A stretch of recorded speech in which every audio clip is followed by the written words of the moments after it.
안녕하세요. 반갑습니다. 일상 IT입니다. 자, 오늘 오랜만에 제품 이야기 가지고 왔습니다. 그동안 다양한 IT 소식을 전해드리다 보니까 제품 리뷰가 쌓여 있는데 오늘은 그 중에 한 가지, 바로 이 마우스를 좀 가지고 왔어요. 여러분들 에포 메이커라고 하는 회사 아시는 분들도 있으실 텐데 국내에서는 기계식 키보드로다가 좀 유명한 회사이기는 합니다. 가격도 괜찮고 또 디자인도 괜찮다, 그 가성비가 좋다라고 이야기를 많이 듣던 회사였는데 이 회사에서 이번에 넥스 프로라고 하는 이름의 마우스를 출시했다고 하면서 저한테 좀 보내주셨어요. 그래서 제가 이거를 여러분들하고 함께 오픈을 한번 해보고 나서 어떤 식으로 디자인이 되어져 있고 도대체 어떤 게 다른 마우스들하고 차별점이 좀 있을지 이런 부분들 정리해 드리려고 합니다. 한 가지는 이거는 게이밍 마우스예요. 근데 제가 프로게이머도 아니고 그쪽을 많이 하고 있지는 않다 보니까 비교 대상이 될 수 있는 건 좀 한계가 있을 수밖에 없을 것 같습니다. 그래도 최대한 쉽게, 혹시라도 여러분들께서 게이밍 마우스를 본인이 쓰시거나 아니면 입문용으로 해서 누군가한테 선물해주고 싶다, 이런 분들한테 어울리는 제품인지 아닌지 그 이야기 맞춰서 충실히 전해드릴 수 있도록 할게요. 자, 그러면 언박싱부터 사용하는 것들 하나씩 보도록 하시죠. 자, 이제 언박싱 해보도록 하죠. 넥스 프로 버전 깔끔하게 디자인 되어져 있고요. 에포 메이커라고 하는 회사 이름 들어가져 있죠. 여기 8K-HG, 로우 레이턴시라고 되어져 있는데 이 부분은 1초에 8,000번 정도 마우스의 위치를 전송할 수 있다는 것들을 뜻해요. 한마디로 굉장히 정확히 타겟팅해서 위치를 잡아준다. 게이밍 마우스다 보니까 필수겠죠. 이게 얼마나 대단한 거냐면 보통 일반적인 마우스 같은 경우에는요 125Hz예요. 이렇다 보면은 1초에 125번 정도의 위치를 전송한다는 뜻인데 어마어마하게 많은 걸 알 수 있죠. 자, 이 제품이 게이밍 마우스인 이유가 PAW3950 센서라고 되어 있습니다. 바로 이 센서에 해당하는 것들이, 게이밍 마우스를 구매하시는 분들은요, 우리 일반 사람들이 CPU 같은 것들 우리 일반 사람들이 노트북 구매를 할 때 도대체 그거 CPU 뭐야? 라고 물어보는 것처럼 센서 어떤 거 썼어? 라고 하는 거에 최고급 센서라고 생각하시면 됩니다. 그래서 300 센서가 들어가게 되면 보통 가격이 올라가요.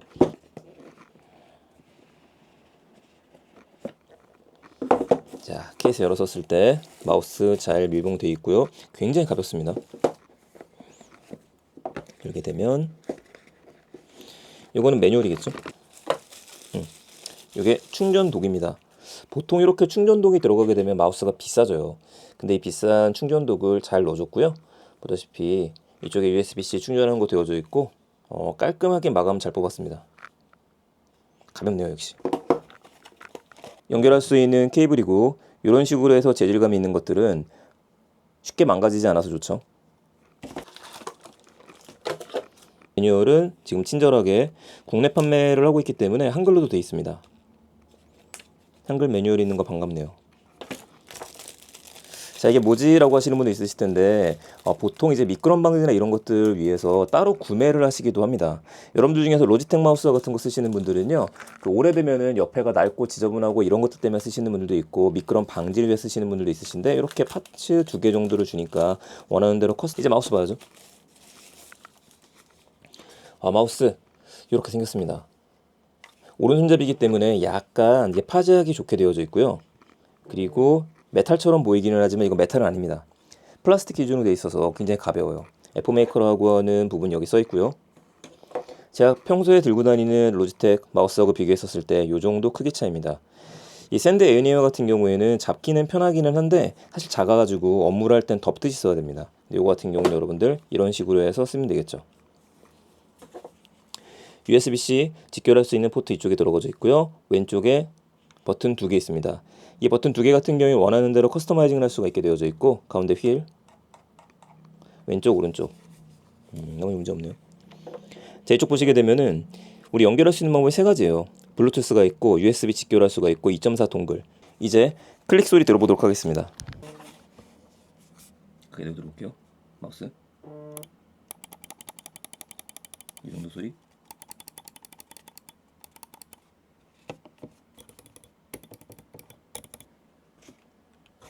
로지텍이 비교해보죠.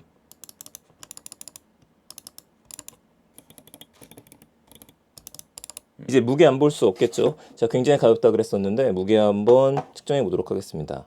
무게는 64g 정도 나와요. 굉장히 가벼운 거죠. 로지텍 마우스하고 비교해 보게 되면은 96g. 피로도 면에서는 비교가 안 될 것 같아요.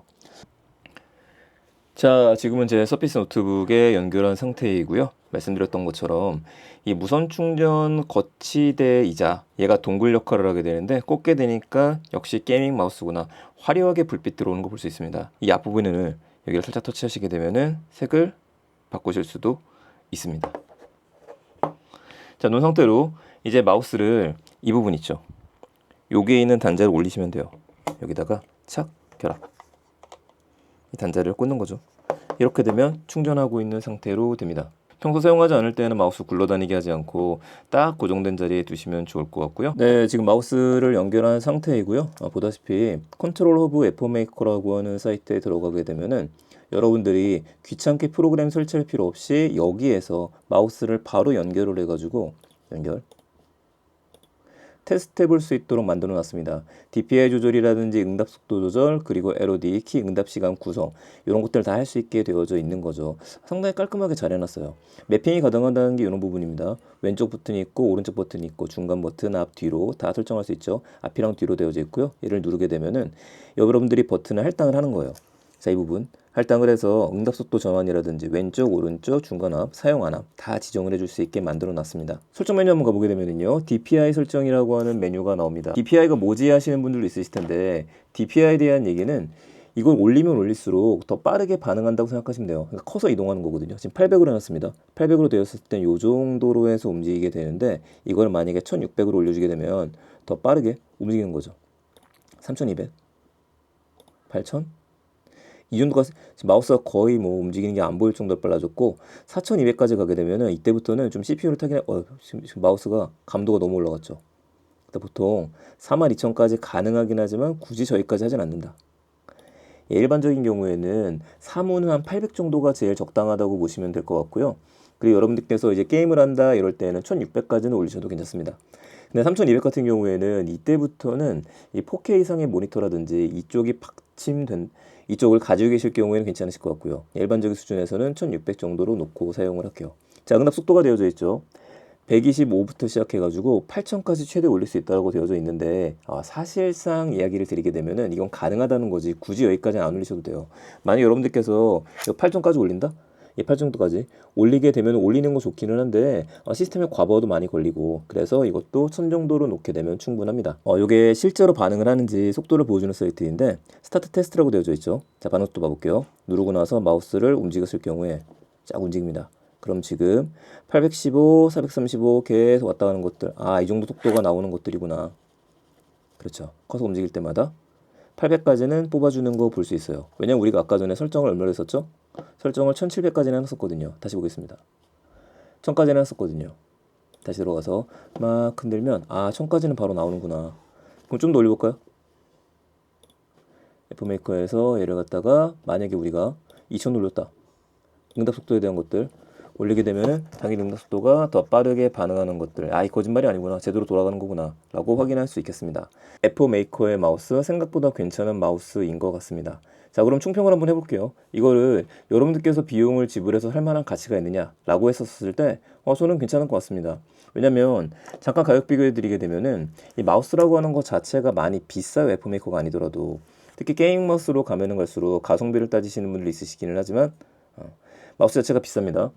보통 이거랑 비교를 한번 한다라고 한다면 레이저의 데스헤더라든지 로지텍의 지슈라라든지 이런 급으로 가게 되면 20만 원대 이상인 경우들이 좀 많이 있죠. 그래서 20만 원대의 게이밍 마우스를 사기에 좀 불편하다 하시는 분들은 10만 원대 정도가 지금은 나오게 되니까 이 마우스가 적당할 것 같고요.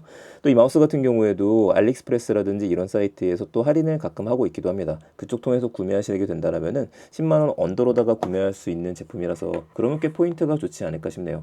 자, 이렇게 해서 애플메이커에서 나왔던 넥스 프로 버전 마우스 리뷰를 마치도록 하겠습니다. 굉장히 가벼운 마우스라서 저는 좀 마음에 들고, 무엇보다도 제일 큰 장점, 이 독을 준다라는 것들도 좋네요.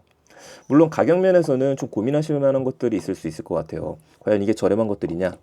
100% 저렴하다고 할 수는 없을 것 같습니다. 마우스 하나에 10만 원씩 비용을 지불하는 게 부담이신 분들도 계실 것 같아요. 네, 그럼에도 불구하고 요즘에 이런 거치대까지 주는, 또 방금 전에 이야기 드렸었던 PAW3050 센서가 들어있는 마우스들 같은 경우에는 기본 가격대가 레이저 데스헤더 같은 경우는 20만 원 정도, 로지텍의 지슈라 같은 경우에도 거의 한 30만 원 정도입니다. 물론 가성비 마우스로는 더 저렴한 것들 나오고 있기는 해요. 그래서 그 중간 정도에 해당하는 것들 사용하기 괜찮다 라는 것들 찾으시는 분들한테는 또 하나의 대안이 될 수 있지도 않을까 싶네요. 그런 것들 충분히 한번 생각해 보시면서 여러분들 마우스 생활에 좋은 경험 되셨으면 좋겠습니다. 무엇보다도 진지하게 이걸 쓰시는 분들도 있으실 거고요. 그렇지 않고 이번에 한번 주변에 선물 한번 해볼까? 중학생 애들이라든지 아니면 고등학생 애들이라든지 가볍게 입문용 게이밍 마우스를 선물해볼까 하는 분들한테도 선택으로는 꽤 괜찮지 않을까 싶네요. 애플메이커에서 나온 넥스 프로 버전 게이밍 마우스, 여기서 마무리 짓도록 하겠습니다. 궁금한 내용 있으시면은 댓글 남겨주시게 되면은 저도 제조사에 다시 한번 확인하면서 답변 드릴 수 있도록 하겠습니다. 감사합니다. 일상 IT였습니다. 즐거운 한 주 되세요.